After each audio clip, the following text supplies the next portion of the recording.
Hello dear students, welcome back to our channel Gyan lab. आज हम continue करेंगे आपका second last cell organelle, that is nucleus. We are going to discuss in detail about the functions of nucleus and the structure of nucleus. So I hope that you will be excited to know about it. But before that, if you haven't subscribed to our channel yet, then you are missing very important notifications. To get those notifications, it is my request to you to please go and click on the subscribe button before we begin with the session. Done? All right. Let's start. Alright, so let's start with the topic nucleus for today.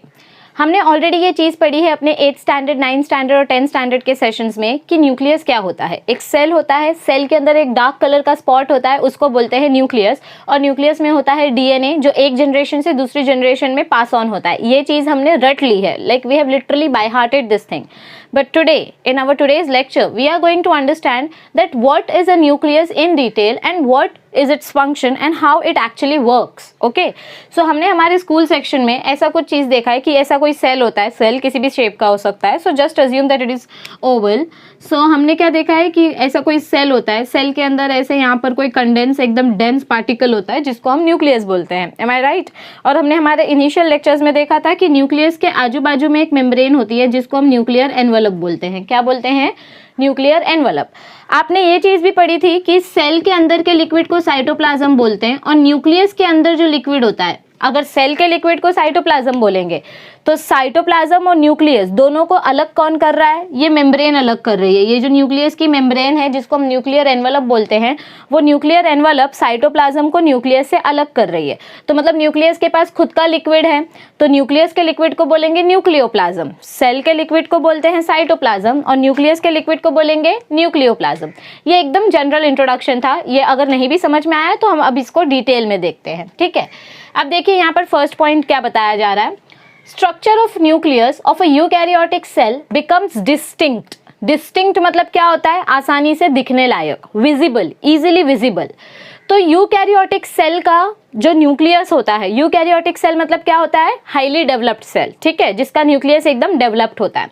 So eukaryotic cell का जो nucleus होता है उसका structure एकदम distinct बन जाता है. कब बन जाता है distinct? In a non dividing cell और ड्यूरिंग इंटरफेस. आप इसके बाद पढ़ेंगे, मतलब आने वाले चैप्टर्स में आप पढ़ेंगे जो 7th चैप्टर है सेल डिवीजन, जो बहुत बहुत इंपॉर्टेंट चैप्टर है 11th और 12th दोनों के पॉइंट ऑफ व्यू से, कि सेल जब डिवाइड होता है, आपने 10th स्टैंडर्ड में ऑलरेडी पढ़ा है माइटोसिस मियोसिस, कि एक सेल डिवाइड होकर 2 डॉटर सेल्स देता है. तो सेल जब डिवाइड होता है तो उसके कुछ फेजेस होते हैं. सेल डिवीजन डायरेक्ट ऐसे 1 से 2 कट कर दिया, जैसे केक को कट कर देते 2 इक्वल पीसेस में तो केक डिवाइड हो गया, ऐसा नहीं बोलते. सेल जब डिवाइड होता है तो उसको अपना जेनेटिक कंटेंट इक्वली दोनों सेल में देना पड़ता है. मतलब मदर सेल अपना डीएनए दोनों डॉटर सेल के पास इक्वली डिस्ट्रीब्यूट करती है. तो वो न्यूक्लियस को पहले बड़ा करती है ताकि दोनों डॉटर सेल के पास इक्वल डिस्ट्रीब्यूशन हो सके. तो इस फेज को हम बोलते हैं इंटरफेज. मतलब जब मदर सेल अपने आप को तैयार कर रही है डिवाइड होने के लिए ताकि उसके अंदर से 2 इक्वल डॉटर सेल्स बन सके, तो उस फेज को हम बोलते हैं इंटरफेस. क्या बोलते हैं? इंटरफेस.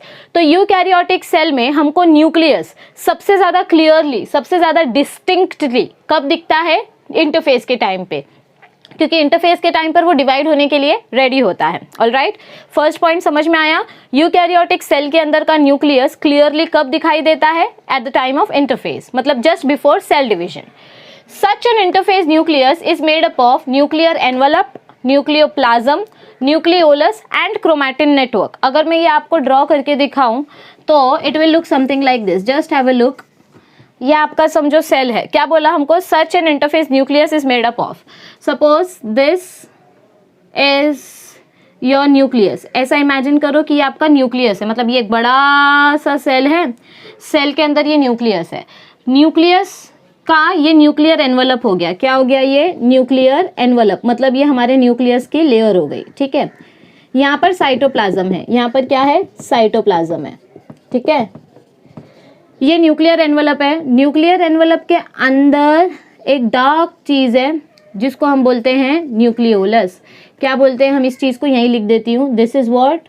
This is nucleolus. मतलब न्यूक्लियस के अंदर एक डार्क स्पॉट है जिसको हम बोलते हैं न्यूक्लियोलस. क्या बोलते हैं? न्यूक्लियोलस. पहले है न्यूक्लियर एनवलप, ये बाहर की लेयर, फिर अंदर है न्यूक्लियोलस, ये, और न्यूक्लियर एनवलप और न्यूक्लियर ओलस के बीच में जो लिक्विड पार्ट है इसको हम बोलते हैं न्यूक्लियोप्लाज्म। क्या बोलते हैं इसको हम?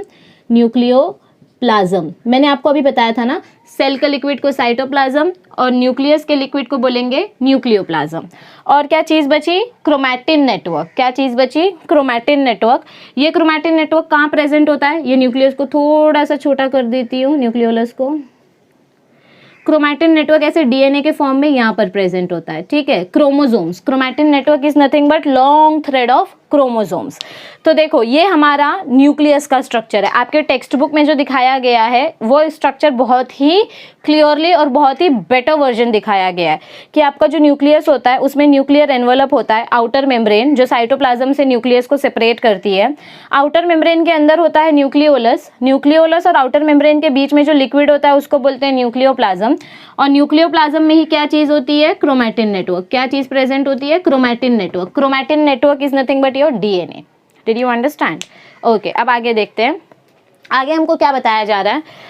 Nuclear envelope is double walled delimiting membrane of nucleus. क्या बताया जा रहा है हमको यहाँ पर? Nuclear envelope is a double walled. ये न्यूक्लियर एनवलप कैसा है? ये जो न्यूक्लियर एनवलप है ये डबल्ड वॉल स्ट्रक्चर है। दिखने में एक है लेकिन ये एक्चुअली दो मेम्ब्रेन से बना है। ये न्यूक्लियर एनवलप कितने मेम्ब्रेन से बना है? दो मेम्ब्रेन से। So nuclear envelope is a double walled delimiting membrane of nucleus. Delimiting मतलब क्या होता है कि बीच बीच में ये जो न्यूक्लियर एनवलप है ना ये ब्रेक हुआ है। क्या बोल रही हूँ मैं? ये जो न्यूक्लियर एनवलप है, ये न्यूक्लियर एनवलप जो है ये बीच बीच में ऐसे पोर्स प्रेजेंट है, इसमें ये ब्रेक हुआ है। आगे आपको डायग्राम दिखाएंगे तो समझ में आएगा। So nuclear envelope is a double walled delimiting. Delimiting means non continuous membrane of nucleus. Two membranes are separated from each other by perinuclear space. क्या बोला गया है हमको यहाँ पर? ये आपका न्यूक्लियर मेम्ब्रेन है। ये न्यूक्लियर मेम्ब्रेन डबल वॉल्ड है। कैसा है? Double walled. ये इनर वॉल, ये आउटर वॉल। इन दोनों के बीच में ये जो स्पेस है, क्या आपको दिखाई दे रही है? इन दोनों के बीच में ये जो स्पेस है उस स्पेस को हम बोलते हैं पेरीन्यूक्लियर स्पेस। क्या बोलते हैं? Perinuclear space. पेरी मतलब क्या होता है? साइड में। तो मेन न्यूक्लियस का outer layer is peri. Nucleus का वॉल है इसीलिए न्यूक्लियर। देखो मैं ये वर्ड का मीनिंग बता रही हूँ। पेरी मतलब साइड में, न्यूक्लियर मतलब न्यूक्लियस का एनवलप, स्पेस दो मेम्ब्रेन के बीच का स्पेस। ये पूरा का पूरा न्यूक्लियर एनवलप डबल वॉल्ड है। पूरा का पूरा न्यूक्लियर एनवलप कैसा है? डबल वॉल्ड है। प्लीज मेरे स्ट्रक्चर को इतना ज्यादा वो मत करना, क्रिटिसाइज मत करना।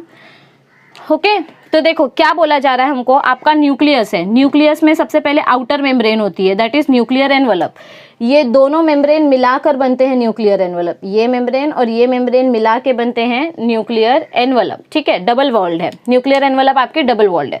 दोनों वॉल के बीच में जो खाली स्पेस है, this empty space is known as perinuclear space. क्या बोलते हैं हम इसे? पेरीन्यूक्लियर स्पेस, जो कि कितनी मेजर की गई है? About 10 to 50 nanometres, okay, in diameter. Outer membrane is connected with endoplasmic reticulum at places. Now this is very important point. Let me draw the diagram more clearly for you. ध्यान से देखो। See. All right, तो हम diagram देख रहे थे, हम double wall structure के बारे में बात कर रहे थे। देखो ये सेल का स्ट्रक्चर देखो, ये पूरा आपका सेल है। सेल के अंदर के लिक्विड को हम बोलते हैं साइटोप्लाज्म। क्या बोलते हैं? साइटोप्लाज्म। फिर आता है आपका न्यूक्लियस, ये पूरा का पूरा न्यूक्लियस है। न्यूक्लियस में सबसे पहले जो न्यूक्लियर मेम्ब्रेन होती है वो डबल वॉल्ड है, मतलब डबल लेयर से आपका न्यूक्लियर एनवलप बना है, ठीक है। ये दोनों लेयर के बीच का जो खाली स्पेस है इसको हम बोलेंगे पेरीन्यूक्लियर स्पेस। क्या बोलेंगे? Perinuclear space. फिर उसके बाद अंदर न्यूक्लियोलस होता है। न्यूक्लियस के अंदर के लिक्विड को बोलते हैं न्यूक्लियोप्लाज्म, और उसके अंदर जो क्रोमोसोम्स होते हैं या डीएनए होता है उसको बोलते हैं क्रोमैटिन नेटवर्क। अब हम क्या पढ़ रहे थे? एक पॉइंट पढ़ रहे थे कि जो आउटर मेम्ब्रेन होता है न्यूक्लियर एनवलप का, देखो न्यूक्लियर एनवलप में जो दो मेम्ब्रेन है उसका जो आउटर एनवलप होता है, outer membrane is connected with endoplasmic reticulum. तो कैन यू सी कि एंडोप्लाज्मिक रेटिकुलम कहाँ से निकल रहा है? न्यूक्लियस के आउटर मेम्ब्रेन से। जब हम एंडोप्लाज्मिक रेटिकुलम के बारे में पढ़ रहे थे मैंने आपको तब भी बताया था that endoplasmic reticulum and Golgi complex they what do we say, they come out from, they are made from the nuclear envelope, okay. So outer membrane is connected with endoplasmic reticulum. This is your endoplasmic reticulum, okay. It is connected with endoplasmic reticulum at places मतलब कहीं कहीं पर, कभी यहाँ कभी यहाँ कभी यहाँ, so at different places it is connected with endoplasmic reticulum. It also harbours ribosomes on it, और ये एंडोप्लाज्मिक रेटिकुलम के ऊपर क्या होते हैं, अगर रफ एंडोप्लाज्मिक रेटिकुलम होगा तो राइबोसोम्स होंगे, स्मूथ एंडोप्लाज्मिक रेटिकुलम होगा तो राइबोसोम्स नहीं होंगे। सो did you understand this part of the introduction? All right, now let's see what is given over here. The inner membrane is lined by nuclear lamina, a network of protein fibers that helps in maintaining the shape of the nucleus. क्या बोला गया है हमको यहाँ पर, outer membrane तो endoplasmic reticulum से बना है, इनर मेम्ब्रेन किससे कनेक्टेड है, it is lined by nuclear lamina, मतलब ये एक ऐसे स्ट्रक्चर से बना है, इनर मेम्ब्रेन में एक ऐसा स्पेशल प्रोटीन फाइबर है जो हमारे न्यूक्लियस के अंदर के स्ट्रक्चर को सिमिलर नहीं कॉम्पैक्ट रखने के लिए और एक पर्टिकुलर शेप देने के लिए मदद करता है। आउटर मेम्ब्रेन एंडोप्लाज्मिक रेटिकुलम से जुड़ा है, एंडोप्लाज्मिक रेटिकुलम के ऊपर राइबोसोम्स होते हैं जो प्रोटीन्स बनाते हैं, उनमें से ही कुछ प्रोटीन इनर मेम्ब्रेन के पास आकर अटैच हो जाती है और वो इनर मेम्ब्रेन को थिक कर देती है।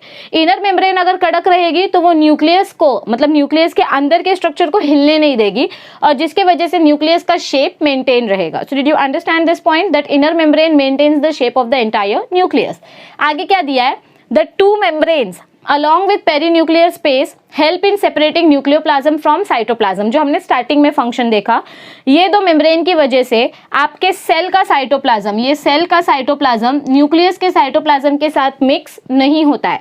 ये तो वही बात हो गई कि एक बड़े से बैग में भाजी का थैला है और उसमें मैंने मिर्ची को एक छोटी सी थैली में बांध दिया और उस बड़े से बैग में डाल दिया, तो मेरे छोटी थैली की मिर्ची बाकी की भाजियों के साथ मिक्स नहीं होगी क्योंकि मैंने उस मिर्ची को भी एक पर्टिकुलर मेम्ब्रेन में रैप कर दिया है। तो वैसे न्यूक्लियस का मेम्ब्रेन साइटोप्लाज्म के साथ मिक्स नहीं होता है, इस वजह से साइटोप्लाज्म और न्यूक्लियोप्लाज्म एक साथ मिक्स नहीं होते हैं, ठीक है, okay. However, nuclear membrane is not continuous. यहाँ पर हमने जो पढ़ा था ना delimiting factor, nuclear membrane is a double walled delimiting membrane. delimiting का मतलब मैंने आपको क्या बताया था, not continuous, बीच बीच में holes होना। So nuclear membrane is not continuous at places, मतलब कहीं कहीं पर इनमें holes हैं, ठीक है। There are small openings called nucleopores. क्या है, इस डायग्राम में क्या बताया गया है हमको कि ये जो न्यूक्लियर मेम्ब्रेन है, ये न्यूक्लियर मेम्ब्रेन के बीच बीच में कहीं कहीं पर छोटे छोटे पोर्स प्रेजेंट है जिनको हम बोलते हैं न्यूक्लियोपोर्स। पोर मतलब होल्स, ठीक है। The nucleopores are guarded by pore complexes which regulate flow of substances from nucleus to cytoplasm and in reverse direction. ये nucleopores क्या करेंगे, हमारे सेल में से अगर किसी चीज को साइटोप्लाज्म में जाना है, हमारी न्यूक्लियस के अंदर कोई चीज बन रही है उसको साइटोप्लाज्म में जाना है, या साइटोप्लाज्म में से कोई इंपॉर्टेंट मिनरल न्यूक्लियस के अंदर लाना है, तो वो कैसे कर सकते हैं हम, with the help of these nucleopore. इन न्यूक्लियोपोर्स के ऊपर एक गार्ड लगा हुआ आता है, एक ढक्कन लगा हुआ होता है जो सिर्फ और सिर्फ ब्रेन के कंट्रोल में होता है, ठीक है। जब ब्रेन हमारे सेल को गाइड करता है कि साइटोप्लाज्म में से ये चीज न्यूक्लियस के अंदर डालो तो वो गार्ड खुलता है, okay.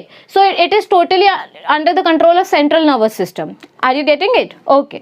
So not only central nervous system, you can say that it is also under the control of autonomous nervous system because it controls itself. All right, so ठीक है, वो कंट्रोलिंग का पार्ट बहुत ज़्यादा complicated है, वहाँ नहीं जाते हैं, बट ये चीज़ याद रखो कि न्यूक्लियस के मेम्ब्रेन में जो पोर्स प्रेजेंट होते हैं, जो होल्स प्रेजेंट होते हैं, वो क्या करते हैं, वो सब्सटेंस ट्रांसफर करने में हेल्प करते हैं। न्यूक्लियस के चीज़ को साइटोप्लाज्म में ले जाएंगे और साइटोप्लाज्म के चीज़ को न्यूक्लियस के अंदर लेकर आएंगे, but only selective substances, okay. So these are known as nucleopores which help in the transfer of material from one particular entity to another particular entity. So did you understand everything about the introduction part of the nucleus? Shall we move ahead? All right, अब यहाँ पर देखो ये आपका nucleus का structure है, ठीक है। तो न्यूक्लियस के स्ट्रक्चर में हमको क्या देखने को मिल रहा है, न्यूक्लियर एनवलप है जो कि डबल वॉल्ड है, बीच में न्यूक्लियोलस है और न्यूक्लियोलस के आजू बाजू में न्यूक्लियोप्लाज्म है, और न्यूक्लियोप्लाज्म के बाद ये जो छोटे छोटे होल्स दिखाई दे रहे हैं आपको, ये न्यूक्लियोपोर्स हैं जो आपके न्यूक्लियस के मटेरियल को साइटोप्लाज्म में भेजेंगे और साइटोप्लाज्म के मटेरियल को न्यूक्लियस के अंदर अलाउ करेंगे। सो ये है आपके न्यूक्लियस का स्ट्रक्चर, ठीक है, ये सिर्फ न्यूक्लियस का स्ट्रक्चर है। अब हम देखते हैं कि न्यूक्लियोप्लाज्म के अंदर क्या क्या होता है, मतलब न्यूक्लियस के अंदर जो लिक्विड होता है उसमें क्या क्या होता है। सो देखो थ्योरी में क्या बताया गया है, द न्यूक्लियोप्लाज्म और करियोलिम्फ, करियो मतलब न्यूक्लियस और लिम्फ मतलब लिक्विड पार्ट, तो न्यूक्लियोप्लाज्म को हम करियोलिम्फ भी बोल सकते हैं। क्या बोल सकते हैं? करियोलिम्फ।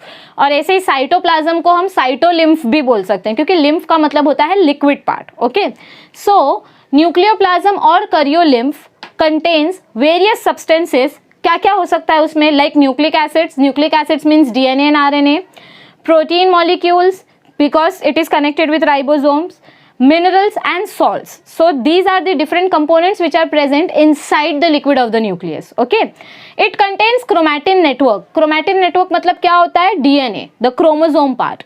So it contains chromatin network and nucleolus. देखो मैं बार बार बोल रही हूँ, न्यूक्लियस बड़ा स्ट्रक्चर है। न्यूक्लियस के अंदर जो डार्क स्पॉट होता है, जो अभी हमने डायग्राम में देखा था पर्पल कलर का, that is nucleolus. Okay, so our nucleus contains or nucleoplasm contains chromatin network and nucleolus. Nucleolus is another component which is not bound by cell membrane. तो यहाँ पर हमको क्या बताया गया है कि न्यूक्लियोलस सेल मेम्ब्रेन से बाउंड नहीं है। ऐसा और कौन सा स्ट्रक्चर था जो हमने देखा था which is not bound by cell membrane? Come on remember, हमने अपने प्रीवियस टू प्रीवियस सेशन में देखा था one of the structure which is not bound by any cell membrane. उसके आजू बाजू में कोई मेम्ब्रेन नहीं होती है, it is membraneless.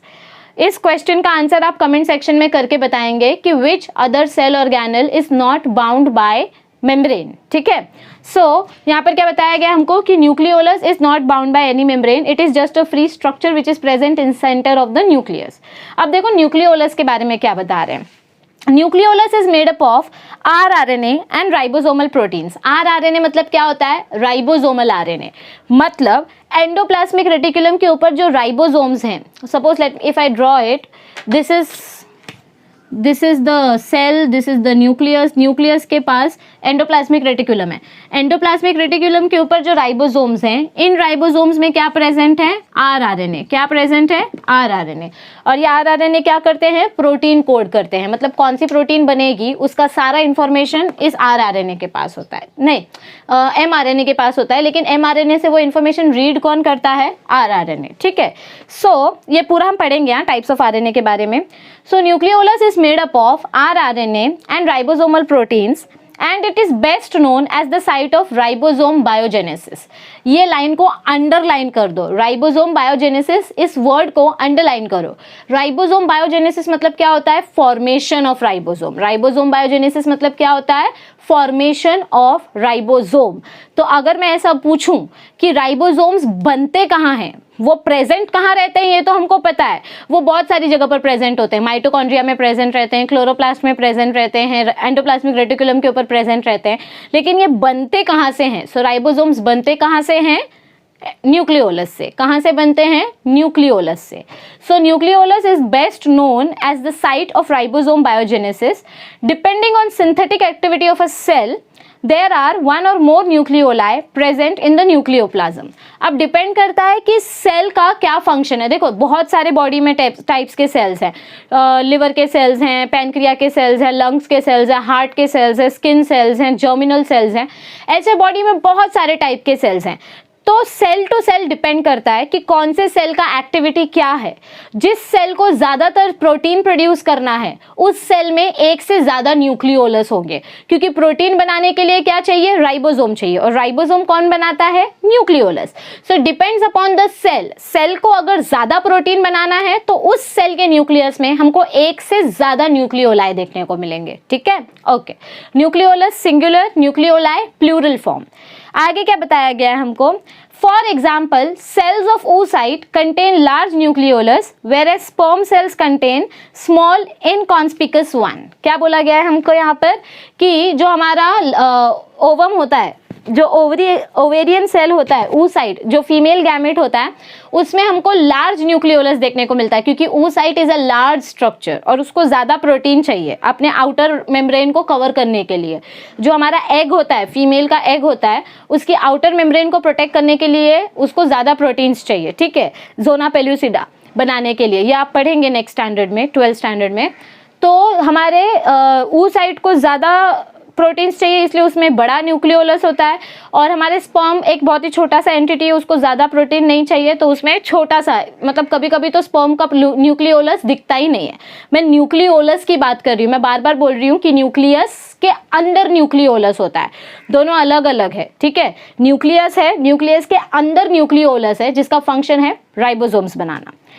They appear as dense spherical bodies present near chromatin network। ये न्यूक्लियोलस कैसे दिखाई देते हैं? अभी हमने देखा था डायग्राम में, एकदम डार्क कलर के होते हैं, पूरे न्यूक्लियस के बीच में एकदम डार्क कलर का जो स्पॉट रहेगा उसको हम बोलते हैं न्यूक्लियोलस, जो डीएनए के आजू बाजू में प्रेजेंट होता है। कहाँ प्रेजेंट होता है? क्रोमैटिन नेटवर्क के आजू बाजू में, ठीक है। ये न्यूक्लियोलस क्या करते हैं? They produce rRNA and ribosomal proteins which are then transported to cytoplasm and then are assembled together to form ribosomes। तो न्यूक्लियोलस rRNA बनाते हैं और राइबोसोम बनाने वाली प्रोटीन बनाते हैं, मतलब ऐसी प्रोटीन जो राइबोसोम को बनाए। ये कहाँ से बनता है? न्यूक्लियोलस से, ठीक है। देखो सिंपल सा कॉन्सेप्ट है, आपको कभी पूछा गया कि राइबोसोम कहाँ से आया, तो आप बोलोगे न्यूक्लियोलस से, या आपको पूछा गया न्यूक्लियोलस का फंक्शन क्या है, तो आप बोलोगे प्रोडक्शन ऑफ राइबोसोम्स, ठीक है। So ribosomes they make rRNA and ribosomal proteins, जो साइटोप्लाज्म में रिलीज किया जाता है न्यूक्लियर पोर की मदद से। न्यूक्लियस के अंदर से कोई भी मटेरियल अगर बाहर आना होता है तो कैसे आता है? With the help of nuclear pore. तो सेल के अंदर का सब्सटेंस न्यूक्लियर पोर की मदद से बाहर जाएगा साइटोप्लाज्म में, और वहाँ अलग अलग प्रोटीन्स मिलके डार्क कंडेंस स्ट्रक्चर बनाएंगे, जिसको हम बोलेंगे ribosomes. So this was about nucleolus. Did you understand this thing? I hope everything is clear. Write it down in a point-wise manner. All right? All right, तो अब देखो हम nucleus के अंदर जो क्रोमैटिन मटेरियल होता है उसके बारे में पढ़ने वाले हैं। पहले हमने न्यूक्लियस का मेम्ब्रेन के बारे में पढ़ा, डबल मेम्ब्रेन का फंक्शन क्या होता है। आउटर मेम्ब्रेन एंडोप्लाज्मिक रेटिकुलम से कनेक्टेड होती है, इनर मेम्ब्रेन न्यूक्लियस को शेप देती है। फिर हमने न्यूक्लियोलस के बारे में पढ़ा, नहीं फिर हमने न्यूक्लियोप्लाज्म के बारे में पढ़ा कि न्यूक्लियस के अंदर जो लिक्विड होता है उसमें क्या क्या होता है। फिर हमने न्यूक्लियोलस के बारे में पढ़ा। अब न्यूक्लियोलस के बाद क्या बचा है? हमारा क्रोमैटिन नेटवर्क। क्या बचा है? क्रोमैटिन नेटवर्क या क्रोमैटिन मटेरियल, उसके बारे में हम पढ़ने जा रहे हैं। वो पढ़ने से पहले अल्ट्रा स्ट्रक्चर ऑफ न्यूक्लियस देख लेते हैं। अल्ट्रा स्ट्रक्चर में देखो ध्यान से क्या बताया गया है। सबसे पहले लेबलिंग क्या दी गई है? करियोलिम्फ। जो यहाँ पर सबसे पहली लेबलिंग दी गई है वो क्या है? करियोलिम्फ। करियोलिम्फ मतलब क्या होता है? न्यूक्लियस के अंदर का लिक्विड, जिसको हम बोलते हैं न्यूक्लियोप्लाज्म, जिसका फंक्शन हमने ऑलरेडी देखा है। It contains nucleic acids, amino acids, proteins etcetera. फिर उसके बाद नेक्स्ट लेबलिंग क्या आती है? न्यूक्लियोलस की। नेक्स्ट लेबलिंग क्या आती है? न्यूक्लियोलस, जो अभी हमने फंक्शन देखा, it functions in ribosome biogenesis. क्या फंक्शन करता है वो? राइबोसोम बनाता है। फिर नेक्स्ट लेबलिंग है outer nuclear membrane. Outer nuclear membrane क्या करता है? वो एंडोप्लाज्मिक रेटिकुलम से कनेक्टेड होता है। फिर नेक्स्ट लेबलिंग है inner nuclear membrane. Inner nuclear membrane क्या करेगा? वो न्यूक्लियस के अंदर के शेप को मेंटेन करेगा। फिर उसके बाद नेक्स्ट लेबलिंग है न्यूक्लियर पोर। नेक्स्ट लेबलिंग क्या है? Nuclear pore. न्यूक्लियर पोर मतलब क्या होते हैं? न्यूक्लियर मेम्ब्रेन के बीच में स्मॉल स्मॉल होल्स, जो सब्सटेंसेस को अंदर से बाहर, बाहर से अंदर करेंगे, ट्रांसपोर्ट करेंगे। फिर न्यूक्लियर पोर के बाद आता है पेरी न्यूक्लियर स्पेस, मतलब दो न्यूक्लियर मेम्ब्रेन के बीच का स्पेस। ओके, फिर उसके बाद आता है हेट्रोक्रोमैटिन, क्रोमैटिन थ्रेड्स एंड क्रोमोसेंटर। क्या क्या पढ़ा हमने? हेट्रोक्रोमैटिन क्या होता है वो अभी हम देखेंगे, क्रोमैटिन थ्रेड्स क्या होता है वो अभी हम देखेंगे, और क्रोमोसेंटर, ठीक है। सो ये बाकी सारी लेबलिंग्स तो हमको पता है, सिर्फ वो 3 लेबलिंग्स हमको अंडरस्टैंड करनी है। तो चलिए थियोरी देखते हैं क्रोमैटिन मटेरियल के बारे में। अब क्या बताया गया है हमको यहाँ पर इंट्रोडक्शन में? Nucleus contain genetic information in the form of chromosomes which are nothing but DNA molecules associated with proteins. ये जो हम बचपन से डीएनए पढ़ते हुए आ रहे हैं, what is that DNA, like what it is made up of? So DNA is basically nucleic acid which is nothing but chromosomes, ठीक है। आपका डीएनए क्रोमोसोम से बना है, और ये जब क्रोमोसोम्स लूज फॉर्म में होते हैं, इनएक्टिव फॉर्म में होते हैं, तो ये एकदम थ्रेड जैसे होते हैं। कैसे होते हैं? थ्रेड जैसे। अभी जो हमने डायग्राम देखा, पूरा धागा धागा धागा धागा फैला हुआ था, वो देखो वहां पर डायग्राम में दिखाया जा रहा है that these DNA molecules are thread, मतलब अभी हमने डायग्राम में देखा था, are thread like structure which is DNA and that DNA contains proteins, ठीक है। डीएनए बहुत लंबा स्ट्रक्चर है, ये जो क्रोमोसोम होता है ये बहुत ही थ्रेड जैसा स्ट्रक्चर है, तो इसको एक साथ कंडेंस करके बांध के रखने के लिए हमको प्रोटीन्स चाहिए। जैसे कि अगर सिंपल एग्जांपल आपको मैं बताऊं, तो बहुत सारा पेपर बंडल आपको एक साथ फाइल करना होता है, तो आप उसको स्टेपल कर देते हो या पेपर क्लिप लगा देते हो। तो वैसे ही ये क्रोमैटिन मटेरियल को एक साथ कंडेंस करके रखने के लिए हम इनके ऊपर अलग अलग प्रोटीन्स लगा देते हैं। मतलब समझो ये आपका ढेर सारा क्रोमोसोम मटेरियल है, ऐसा ढेर सारा क्रोमोसोम मटेरियल है, पर ये कहीं खुल ना जाए इसीलिए हम इसके बीच बीच में प्रोटीन्स लगा देंगे। क्या लगा देंगे? Proteins. So your nucleus contains chromosomes और you can say chromatin material and proteins which constitute DNA. ठीक है, डीएनए किससे बना है? क्रोमैटिन मटेरियल से और प्रोटीन से। आगे देखो क्या दिया गया है, इन अ नॉन डिवाइडिंग सेल, जो सेल डिवाइड नहीं होना है, मतलब जो सेल अभी अभी बना है और जिसको डिवीजन नहीं करना है आगे, in a non dividing cell the chromosomes appear as thread like. Non dividing cell में क्रोमोसोम कैसे दिखाई देते हैं? थ्रेड के जैसे, एकदम लूज धागे के जैसे, like network and can not be identified individually. मतलब जब ये क्रोमोसोम थ्रेड के पैटर्न में प्रेजेंट होते हैं, देखो सिंगल क्रोमोसोम कैसा दिखाई देगा पता है? It will look like x. Single chromosome आपको कैसा दिखाई देगा? एक्स के जैसा, ऐसा बटरफ्लाई जैसा।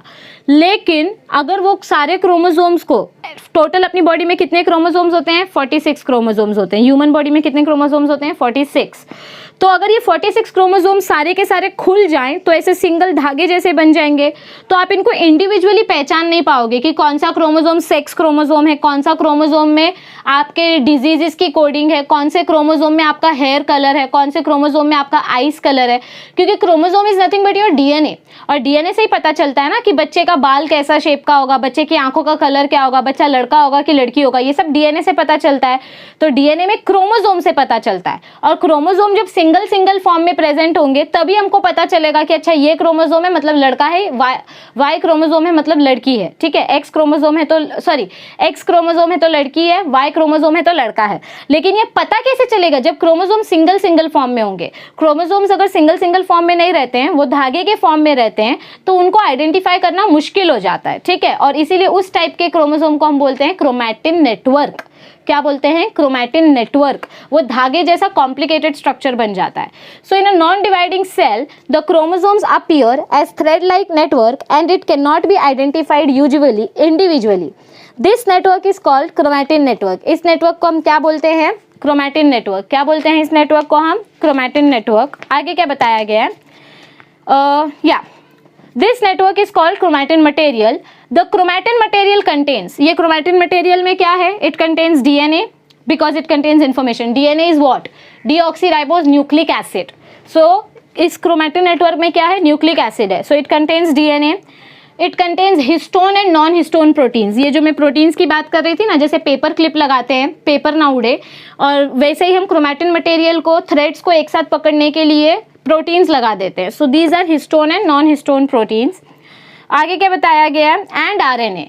सो our chromatin material contains DNA, proteins and RNA. In some regions of chromatin DNA is more and is genetically active. इस लाइन को प्लीज अंडरलाइन करो। क्या बताया गया हमको कि in some regions of DNA, in some regions of chromatin DNA is more. मतलब समझो कि यहाँ पर ज़्यादा डीएनए है, यहाँ पर ज़्यादा डीएनए है, और यहाँ पर ज़्यादा डीएनए है। So in some regions of chromatin DNA is more and it is genetically active. DNA ज़्यादा होगा, प्रोटीन कम होगी, और वो जेनेटिकली एक्टिव होगा। देखो यहाँ पे नहीं है, सॉरी, देखो यहाँ पे ज़्यादा डीएनए है, यहाँ पे ज़्यादा डीएनए है, यहाँ पे ज़्यादा डीएनए है, यहाँ पर प्रोटीन नहीं है क्योंकि this is protein and this is protein. So जिन रीजन्स में डीएनए ज़्यादा है और प्रोटीन कम है, वो रीजन कैसे होते हैं? एक्टिव रीजन होते हैं। एक्टिव डीएनए बोलते हैं हम उसको। क्या बोलते हैं? Active DNA. और उसका लेबलिंग हम क्या करते हैं? क्या दिया गया पैराग्राफ में? ऐसे एक्टिव डीएनए को हम बोलते हैं यूक्रोमैटिन। क्या बोलते हैं? यूक्रोमैटिन। और जो दूसरा पार्ट है क्रोमैटिन का, जैसे कि यहाँ का डीएनए जो प्रोटीन्स के अंदर प्रेजेंट है, यहाँ का डीएनए, यहाँ का डीएनए, जो जिनमें डीएनए इन्फॉर्मेशन कम है लेकिन प्रोटीन ज़्यादा है। मतलब ये देखो, ये पूरा डीएनए प्रोटीन से सराउंडेड है, ये पूरा डीएनए प्रोटीन से सराउंडेड है, डीएनए का ये वाला पार्ट प्रोटीन से सराउंडेड है। तो यहाँ के डीएनए कम एक्टिव हैं। कैसे हैं? They are less active. और इस डीएनए को हम क्या बोलेंगे? हेट्रोक्रोमैटिन। क्या बोलेंगे? हेट्रोक्रोमैटिन। तो अभी जब हम डायग्राम देख रहे थे अल्ट्रा स्ट्रक्चर, उसमें देखो हमने देखा था लास्ट का लेबलिंग हेट्रोक्रोमैटिन, सेंट्रोसोम के ऊपर का। तो हेट्रोक्रोमैटिन क्या होता है? Less active DNA. तो देखो आगे स्टेटमेंट क्या दिया गया है? More genetically active DNA is known as euchromatin, and some regions that contain more proteins and less DNA and they are genetically inert. Genetically inert मतलब क्या होता है? Genetically inactive मतलब डीएनए का ये रीजन ज्यादा एक्टिव नहीं है, ये रीजन्स ज्यादा एक्टिव है जिनमें प्रोटीन कम है। जहां प्रोटीन ज्यादा है वहां डीएनए कम है, डीएनए कम है मतलब वो कम एक्टिव है, तो उस रीजन को हम बोलते हैं हेट्रोक्रोमैटिन। ये आपके एमसीक्यू में या वन सेंटेंस में पूछा जा सकता है, so make sure that you underline this and you by heart this, what is euchromatin and what is heterochromatin. So did you understand this paragraph? Shall we move ahead? एक बार देख लो अच्छे से, कुछ डाउट है तो लिख के ले लो साइड में ताकि कमेंट सेक्शन में पूछ सको। ऑल राइट, अब देखो हमको आगे क्या बताया गया है। When the cell prepares to divide, देखो जब सेल डिवाइड नहीं होता है तो उसके अंदर का क्रोमोसोम धागे के फॉर्म में प्रेजेंट होता है, थ्रेड लाइक पैटर्न में प्रेजेंट होता है, क्रोमैटिन मटेरियल के फॉर्म में। But now the cell is ready to divide, the mother cell is ready to divide into 2 daughter cells. So when the cell prepares to divide the chromosomes coil and get condensed, मतलब जब हमारे ये cell divide करने के लिए ready हो जाते हैं तो इनके अंदर के क्रोमोसोम्स क्या हो जाते हैं? कंडेंस हो जाते हैं। मतलब समझो ऐसा आपका सेल है, ठीक है, इनके अंदर के ये क्रोमोसोम्स हैं, ये सेल जब डिवाइड होने वाला है तो ये क्रोमोसोम्स पहले कैसे हो जाएंगे? ये छोटे छोटे हो जाएंगे और ऐसे कंडेंस होना स्टार्ट हो जाएंगे, ठीक है। ये पूरा कंडेंसेशन प्रोसेस और कैसे सेल डिवाइड होता है ये हम 7th चैप्टर सेल डिवीजन में पढ़ेंगे, तो इसका आप टेंशन मत लो। बट इतना याद रखो कि जब सेल डिवाइड नहीं होता है तो क्रोमोसोम ऐसे प्रेजेंट होता है थ्रेड पैटर्न में, और जब सेल डिवाइड होने वाला होता है तो क्रोमोसोम कंडेंस हो जाता है, ठीक है। So when the cell prepares to divide the chromosome coil and get condensed at metaphase stage. Metaphase is a phase, मतलब सेल डिवीजन के अलग अलग फेजेस होते हैं, तो जो मेटाफेज होता है, मिडल फेज, वहां पर क्या होता है? They become distinct and can be clearly identified. तो जब सेल डिवाइड होता है और मेटाफेज वाला स्टेज आता है तो मेटाफेज में क्या होता है? It is the middle phase, जहां पर आपके सारे के सारे क्रोमोसोम सेल के मिडल में आ जाते हैं। उस टाइम पे हम क्रोमोसोम को एकदम क्लियरली इंडिविजुअली देख सकते हैं, क्योंकि सारे क्रोमोसोम्स एक दूसरे से सेपरेट हो जाते हैं, पूरे के पूरे अलग अलग क्रोमोसोम्स हमको इंडिविजुअली दिख सकते हैं।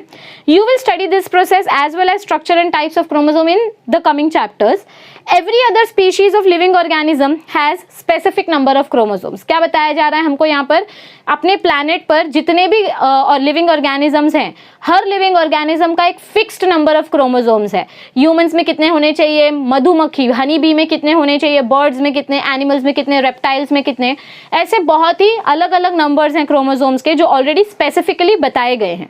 So every living organism has specific number of chromosomes, like normal human cell has 46 chromosomes. Human cell में कितने क्रोमोसोम्स होते हैं? 23 पेयर्स, मतलब total 46 chromosomes. The nucleus contains entire genetic information. Nucleus में क्या है? अब भी हमने देखा न्यूक्लियस में न्यूक्लियोलस है और क्रोमैटिन मटेरियल है, मतलब जेनेटिक मटेरियल है। So the nucleus contain entire genetic information, hence it plays important role in heredity and variation. Heredity and variation का मतलब क्या होता है? Passing on the character from one generation to another generation, इसको हम बोलते हैं हेरिडिटी, ठीक है। So it is the site for synthesis of DNA. DNA बनाना हो या आरएनए बनाना हो या राइबोसोम बनाना हो, ये सब किधर बन रहा है? ये सब न्यूक्लियस के अंदर बन रहा है। कहाँ पर बन रहा है? न्यूक्लियस के अंदर। So it is the site for formation of DNA, RNA and ribosomes. It plays important role in protein synthesis. कैसे? क्योंकि न्यूक्लियस के अंदर न्यूक्लियोलस है और हमारा न्यूक्लियोलस ही राइबोसोम बनाता है, ठीक है। So it plays very important role in formation of protein synthesis. Chromosome number being constant for a species, it is important in polygenic studies. मतलब क्या बताया गया है कि हर एक इंडिविजुअल स्पीशी में फिक्स्ड नंबर ऑफ क्रोमोसोम्स है। ह्यूमन में 46 है तो 46 ही रहेंगे, और एनिमल्स में जितने होने चाहिए उतने ही रहेंगे। तो अगर हमको किसी जीन की स्टडी करनी है, ह्यूमन डीएनए की स्टडी करनी है, या किसी डिसऑर्डर या डिजीज की स्टडी करनी है, तो ये बहुत फायदे में आता है कि ठीक है, नॉर्मल काउंट 46 क्रोमोसोम का है, 46 से ज्यादा मिला मतलब ये एबनॉर्मल कंडीशन है। तो fixed number of chromosomes help us to study different genetic disorders, that is polygenic studies. Nucleus thus is the master cell organelle, और इसीलिए सारे सेल में से सबसे इंपॉर्टेंट सेल कौन सा बोला गया है? कौन सा सेल ऑर्गेनल बोला गया है? न्यूक्लियस। इस लाइन को अंडरलाइन कर लो, that nucleus is known as the master cell organelle. तो ये जो क्रोमैटिन मटेरियल वाले पार्ट में से हमने पढ़ा, एक हेट्रोक्रोमैटिन और यूक्रोमैटिन अच्छे से पढ़ लो, और ये न्यूक्लियस का इंपॉर्टेंट फंक्शन, और न्यूक्लियोलस वगैरह जो अदर पार्ट्स हैं उनके फंक्शंस भी अच्छे से पढ़ लो, ठीक है। तो ये पैराग्राफ आपको समझ में आया है? कुछ डाउट है तो नोट डाउन कर लो ताकि कमेंट सेक्शन में पूछ सको। Done? All right, all right dear students, so I hope आपको आज का कंटेंट अच्छी तरीके से समझ में आया होगा। न्यूक्लियस एक बहुत ही इंपॉर्टेंट सेल ऑर्गेनल है, जैसे कि हमने लास्ट में पढ़ा, it is the master cell organelle. तो इसके एक एक स्ट्रक्चर, एक एक फंक्शन के बारे में बहुत अच्छे से पढ़ना ज़रूरी है, बहुत अच्छे से समझना ज़रूरी है। एक जो लेबलिंग लास्ट का रह गया था सेंट्रोसोम, उसके बारे में हम सेल डिवीजन में पढ़ेंगे, तो उसके लिए आप टेंशन मत करो, वो क्रोमोसोम का सेंटर पार्ट होता है। बट अदर देन दैट, आपको अगर कुछ भी डाउट हो, कुछ भी क्वेश्चन हो, कोई भी क्वेरी हो, then please feel free to ask your doubts in our comment section. और एक जो क्वेश्चन मैंने पूछा है लेक्चर के बीच में, that other than nucleolus which other cell organelle is membraneless, मतलब it is not membrane bound, वो आंसर कीजिए कमेंट सेक्शन में। It is compulsory for all those who watch the video up till the last point. And if you liked our video and you understood the session, then please go and click on the like button. Comment your views in our comment section, and please share these videos as much with your friends as possible. Let them also get little acknowledged, okay? And if you haven't subscribed to our channel yet, then please go and click on the subscribe button. I hope that you understood today's topic. So stay tuned for the next topic. Till then, take care. Bye-bye.